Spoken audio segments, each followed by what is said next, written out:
je ne suis pas ce monsieur de ING Direct qui vient vous dire c'est votre intérêt qui compte d'abord pour le prix d'une orange par jour. Non. C'est dommage parce que moi, les oranges, j'ai rien contre. Je suis simplement un Québécois comme tant d'autres qui en a marre de voir comment évolue la crise étudiante. Et je trouve ça très étonnant compte tenu du fait que le Premier ministre a assuré il n'y a pas si longtemps qu'il avait les deux mains sur le volant. Puis il m'a dit, oh j'ai les deux mains bien sur le volant. Oh, je me Non suis mais quelle folie! Les deux mains sur le volant! Non mais c'est pas possible de dire des choses comme ça! Non, c'est pas possible parce que cette situation est effectivement très grotesque. Ah oui, y a pas d'autre mot, c'est grotesque. Ah pour ça oui, c'était grotesque et odieux. Mais c'est à la fois extrêmement fantastique. C'est une affaire fantastique. Plus personne ne parle de corruption dans ce pays. C'est mort et enterré. Désormais, ce que l'on fait, on dit aux étudiants que ferme ta gueule. Ferme ta gueule. Commence par toi-même. Là où la situation est beaucoup moins fantastique, c'est que la population est divisée au sujet des étudiants. Il y a beaucoup de rage, il y a beaucoup d'amertume parfois dans les propos envers les étudiants. C'est comme si les gens se disaient « Écoute, moi j'ai fait ma part, toi par égard pour moi tu vas faire ta part aussi. » Moi je vous dis pardon. Oh, j'ai vu des choses et entendu de ces choses, vous croiriez pas. Et c'était pas très joli toujours, non. Moi, vous savez, j'aime pas la guerre. J'aime mieux la paix et l'amour. Et puis quoi encore? Ils sont jeunes. C'est normal, ils veulent changer le monde. Alors oui, toute ma vie, moi aussi, j'ai obéi. Et quand je regarde les étudiants, parfois, ça me prend. J'ai du regret. Mais je me dis, allez-y, allez-y. Si j'étais plus jeune aujourd'hui, je serais avec eux. Et souvent, qu'est-ce que j'entendais aussi? Qu'ils avaient tous des téléphones intelligents. Tout le monde en a aujourd'hui. Un autre argument consiste également à dire que la hausse n'équivaut qu'à 2 pauvres petits dollars par Bien jour. oui, 2 dollars par jour, c'est pas quand même pas la mer à boire. Tu me feras pas croire que t'es pas capable de mettre 2 dollars par... Excusez-moi, 2 dollars par jour dans ton 2 éducation. dollars par jour, vous savez, c'est pas énorme. C'est un petit sacrifice, à peine un petit café, un petit mocha. Tout le monde peut se le payer. D'accord? Mais c'est un choix de société en même temps. On peut se demander qu'est-ce qu'on veut dans la vie. Un mocha, une tasse de thé, ou un meilleur avenir, je sais pas moi. Ce ne sont que 2 petits misérables dollars par jour. Et encore, même après la hausse, l'éducation sera toujours l'une des moins onéreuses partout en Amérique du Nord. Voilà l'avenir. Et quoi? Les jeunes ne vont pas plus à l'école qu'ailleurs, même si c'est pas cher. C'est vrai. Là-dessus, faut-il rappeler qu'avant la Révolution tranquille, Si on remonte à la Révolution tranquille, c'est vrai que le goût des études, eh bien, c'est une tradition. Que cette tradition, disons qu'elle n'est pas forcément très ancrée dans le paysage, si vous comprenez. moi je crois comprendre que le goût pour l'éducation, ça ne se règle pas en 40 ans. Maman me disait toujours, tu peux pas, tu peux pas, tu peux pas. Parce que moi j'ai pas pu. Papa, pu. On va pas loin comme ça. Pour changer une société en profondeur, il faut y mettre du temps, mais aussi de la volonté. C'est la volonté à conserver nos acquis sociaux. N'est-il pas étrange de constater que ceux-là même qui proposent les hausses des tarifs pour les étudiants sont ceux-là mêmes qui ont profité de la gratuité scolaire à leur époque. Forcément, c'est toujours les mêmes. Ils ont eu la gratuité et aujourd'hui, ils ne veulent plus la donner à leurs enfants.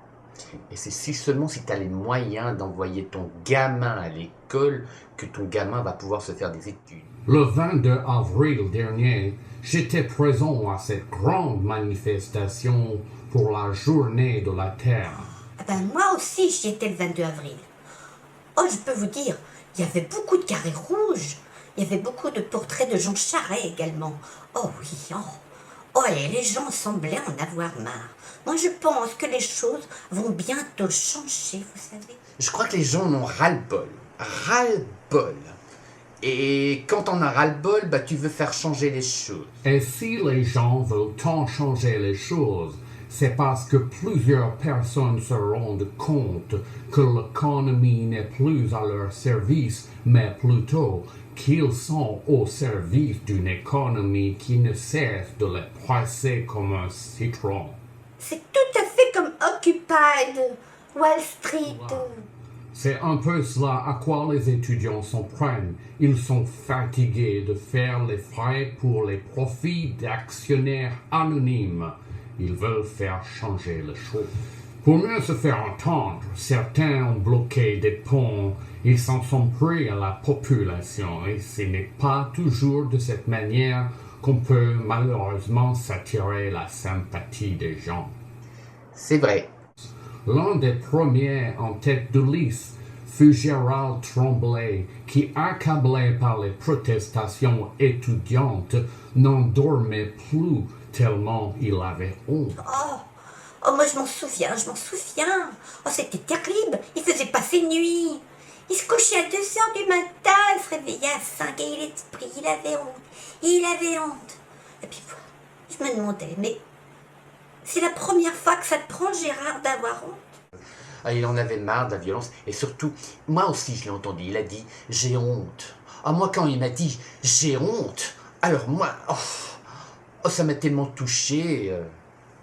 Gérald, quand tu vends tes petits terrains à la pègre, peut-être pas toi personnellement, mais lorsque la ville les vend, avec mon argent, l'argent de tout le monde ici, qu'on paie par les impôts fonciers, eh bien ça c'est de la violence. Et moi, quand ça se passe, eh bien moi, j'ai honte. J'ai surtout honte de toi et j'ai honte de nous. Nous n'avons pas honte de payer de 20 à 30% de plus les infrastructures routières parce que nous finançons indirectement la mafia et les petits amis du parti. Est-ce que nous avons honte également parce que nous ne sommes pas capables de se trouver un médecin de famille? Il n'a pas tort, le monsieur. Parce que quand tu penses que c'est plus facile de te dégoter un extraterrestre en petite culotte que de te trouver un médecin de famille, je me demande dans quel système on se trouve. La violence. Est-ce que c'est pas violent aussi quand on sait que des compagnies albertaines ont acheté à rabais tous les claims de la vallée du Saint-Laurent pour la recherche sur les gaz de schiste? Enfin, ces gens sont arrivés chez les gens qui habitent la terre avec des foreuses, des grosses machines. Et ils ont commencé à faire des trous et ça puait le gaz partout. En Pennsylvanie, il y avait des trucs comme, je sais pas moi, l'eau qui prend feu. Mais vous y pensez, vous faites couler un verre d'eau du robinet et c'est le feu qui éclate là-dedans. Moi, ça me brûle de rage de voir des trucs comme ça. Il est effectivement très enrageant de voir que le gouvernement de Jean Charest n'a jamais défendu sa population qui était aux prises avec les exploitants du gaz de schiste, même au stade de recherche. Et que penser du plan Nord et de ces nouvelles 16% de redevances qui sont supposées nous rendre riches comme Crésus? Le plan Nord, même connerie. La richesse pour qui? Il va construire toutes ces routes. 16%, vous croyez que ça va régler la facture?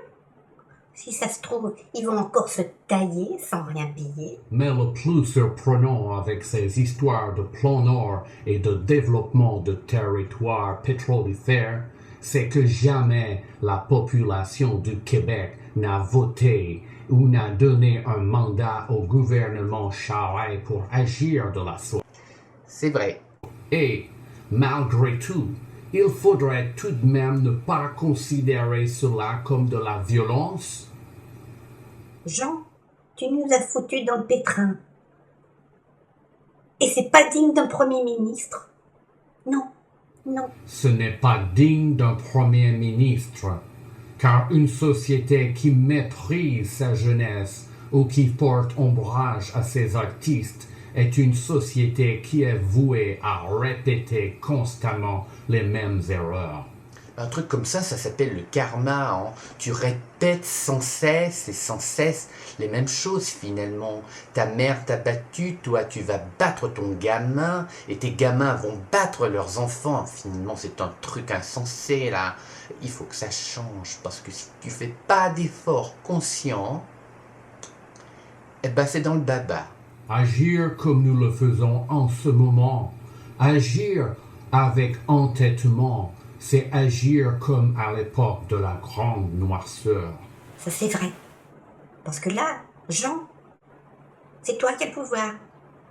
C'est toi qui devrais chérir un bon père de famille. Et là, je vais te dire, mon gars, t'es un très mauvais papa. T'es un très mauvais papa. Je serais pas fière de toi à la fête des pères. Je te donnerai pas de cadeau. Et je t'en ferai pas non plus. Bon. Ceci étant dit, on fait la paix, on oublie nos différences, tout le monde rentre à l'école et ça se réglera à l'élection. C'est pas compliqué ça. Tu as bien parlé, ma petite oranginette. Moi aussi, je t'embrasse et souhaitons-nous la paix à tous.